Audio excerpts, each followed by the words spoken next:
Hey everybody, David Guerra here. Welcome back. It is time for the Leadership Minute. How are you? How are you doing? Sorry about that.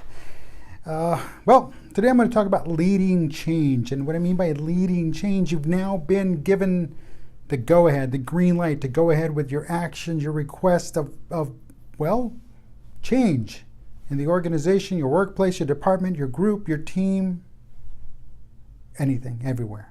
So what do? How do you get started with leading change? Well, obviously you have to rally the troops. You've rallied your leadership enough and the organization's management, top people to say, hey, look, here's what I want to do with my team.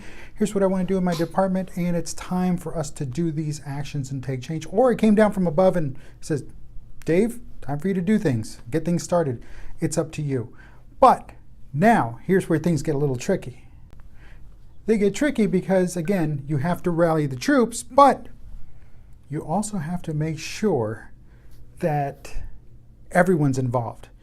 And you don't just go down and squash and just say, those of you at the bottom, you're going to just do this. No.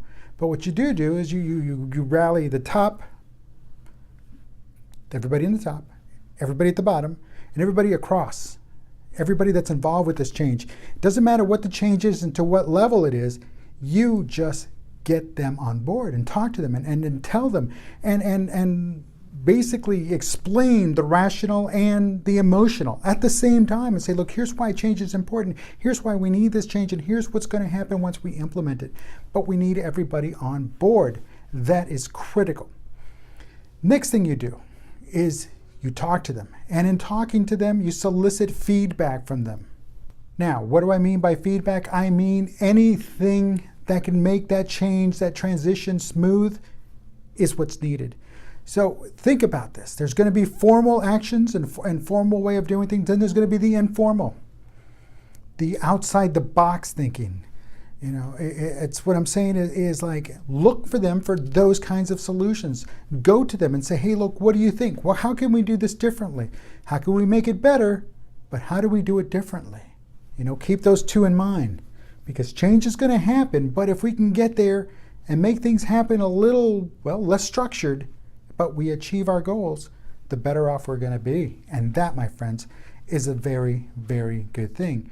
Now, referring back to the OODA loop, remember the OODA loop, the observe, orient, decide, and act? Use that. Do that. As you're getting that feedback from everybody and everybody's telling you, hey, look, maybe this, let's try that, let's do that. Bring it in, observe and absorb, orient, decide, and act, and then keep soliciting that feedback every step of the way. But you know what? The last thing in the OODA loop, the OODA, is act. And my friends, that's key to any way of leading change is to act. Don't get stagnant. Don't stop. Don't slow down to the point that you're actually going backwards, because again, though you're moving, backwards is not where you're going to go, because that's where you're coming from. And folks, if you can't do that, then maybe leading change is not your cup of tea. Listen, until next time, my name is Dave Guerra. I'll talk to you soon.